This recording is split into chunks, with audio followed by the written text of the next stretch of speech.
55वां अध्याय। बारात का विदा होना तथा शिव पार्वती का कैलाश पर निवास।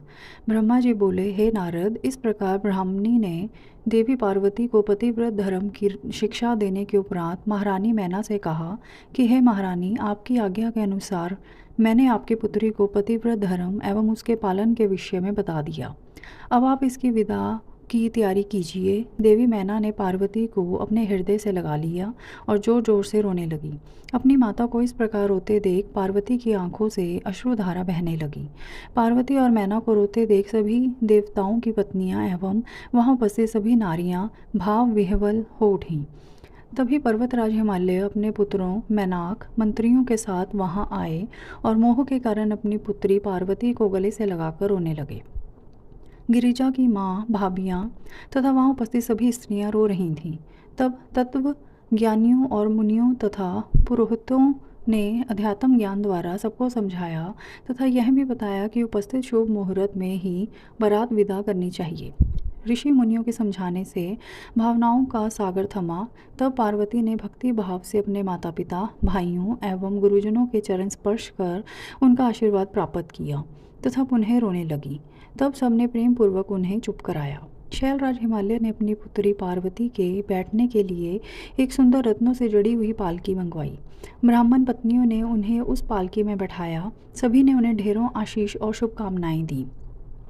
शैलराज हिमालय और मैना ने उन्हें अनेक दुर्लभ वस्तुएं उपहार स्वरूप भेंट की। देवी पार्वती ने हाथ जोड़कर सबको विनम्रतापूर्वक नमस्कार किया और उनकी पालकी वहां से चल दी। प्रेम के वशीभूत होकर उनके पिता हिमालय और भाई भी उनकी पालकी के साथ साथ चल दिए। कुछ देर बाद वे उस स्थान पर पहुंचे जहां शिवजी अन्य बारातियों के साथ उनकी प्रतीक्षा कर रहे थे।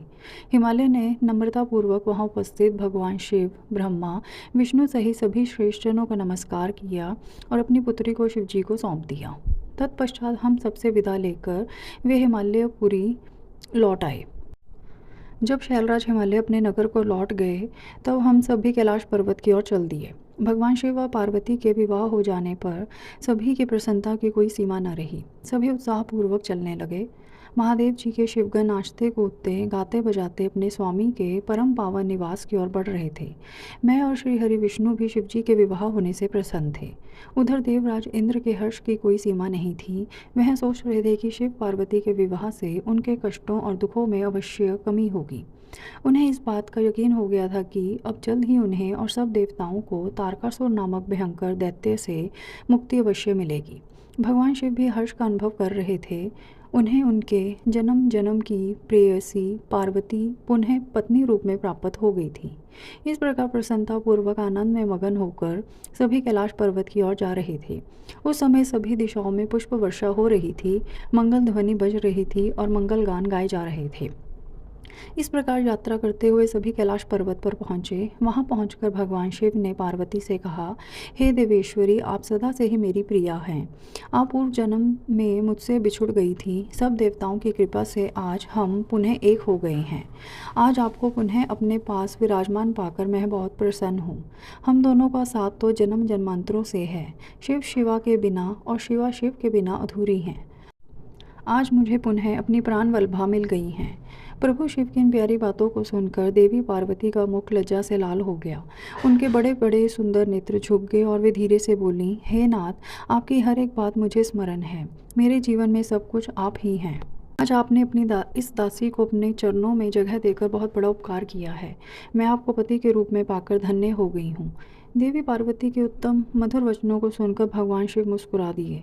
तत्पश्चात भगवान शिव ने सभी देवताओं को स्वादिष्ट भोजन कराया एवं उन्हें सुंदर उपहार भेंट स्वरूप दिए। भोजन करने के बाद सभी देवता एवं ऋषि मुनि भगवान शिव के पास आए और उन्हें प्रणाम कर उनकी स्तुति करने लगे और शिव पार्वती से आज्ञा लेकर अपने अपने धाम चले गए।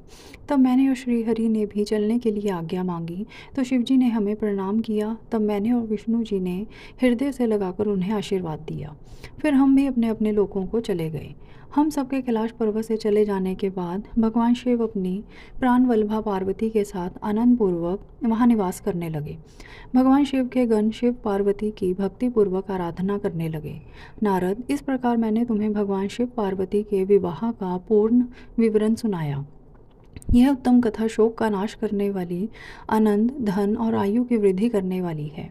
जो मनुष्य सच्चे मन से प्रतिदिन इस प्रसंग को पढ़ता अथवा सुनता है वह शिवलोक को प्राप्त कर लेता है। इस कथा से समस्त रोगों का नाश होता है तथा सभी विघ्न बाधाएं दूर हो जाती हैं। यह कथा यश, पुत्र, पौत्र आदि मनोवांछित वस्तु प्रदान करने वाली है तथा मोक्ष प्रदान करने वाली है। सभी शुभ अवसरों और मंगल कार्यों के समय इस कथा का पठन अथवा श्रवण करने से समस्त कार्यों की सिद्धि होती है।